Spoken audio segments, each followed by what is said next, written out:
This is a story about my wife's grandmother, and it happened about 15 years ago, down in South Texas.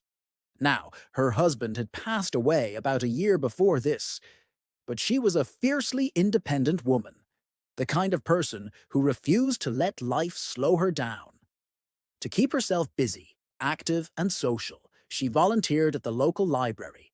It was the heart of winter, which meant that by the time the library closed at 5 p.m., the sun had already set, and it was getting pretty dark outside. She was dedicated, so she almost always stayed a little late, making sure all the books were sorted and everything was in its proper place for the next day. On this particular night, another volunteer offered her a ride home. It was cold and dark, after all, but she politely declined. She said she wanted the walk for the exercise, to stay in shape, as she put it. Her house was only about a mile away, and she usually took a shortcut through a lightly wooded path. In our small town, everyone used these paths. They were just part of the local landscape. The walk was something she'd done hundreds of times before, without a second thought. But tonight would be different. She was about halfway home, the familiar crunch of leaves under her feet, when she noticed something. A sound behind her. She glanced back and saw a figure, someone walking in the same direction, and he was gaining on her. Now, she was an elderly woman, not a fast walker by any means, but there was something about his pace, something about the way he was closing the distance, that felt wrong. It was vaguely sinister. She tried to tell herself she was just being paranoid, that it was dark and she was alone. But the feeling in her gut wouldn't go away. Pretty soon, he was right behind her. So close. He didn't try to pass her, though. He just fell into step with her, matching her pace exactly. He was just there, shadowing her every move. At that moment, all her internal alarms went off. She knew with absolute certainty that something was very, very wrong.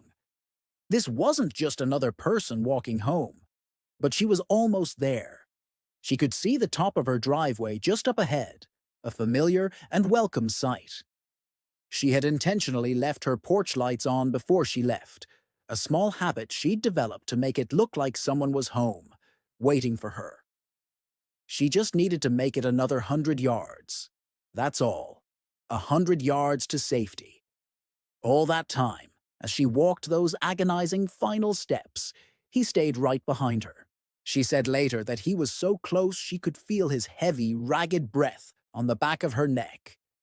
Imagine that. The sound of a stranger's breathing, hot and uneven, right behind you in the dark. The sheer terror of that moment is hard to comprehend.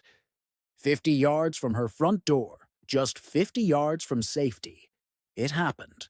A strong hand clamped down hard on her shoulder, grabbing her with a sudden, vice-like grip. "Okay, don't turn around," a low, gravelly voice commanded. The words were a cold shock in the winter air. "Hand over your purse, or I'll cut you." For just 1 second she froze. Everything stopped. The world seemed to hold its breath. And then, instead of doing what he said, instead of handing over her purse, she did something else entirely.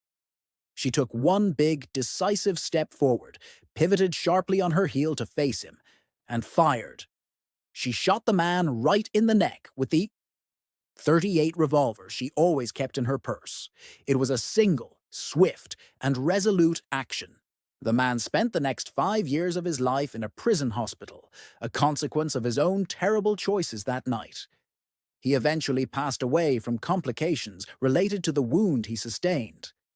My wife's grandmother passed away last year, a beloved matriarch who lived a long and full life. But right up until the end, when she told this story, she would often lament just one thing.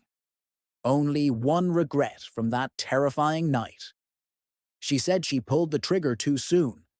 She wished she had waited until he was on her front porch, so she could have claimed self-defense under the castle doctrine and not had to deal with the legal mess that followed. A fiercely independent woman, right to the very end.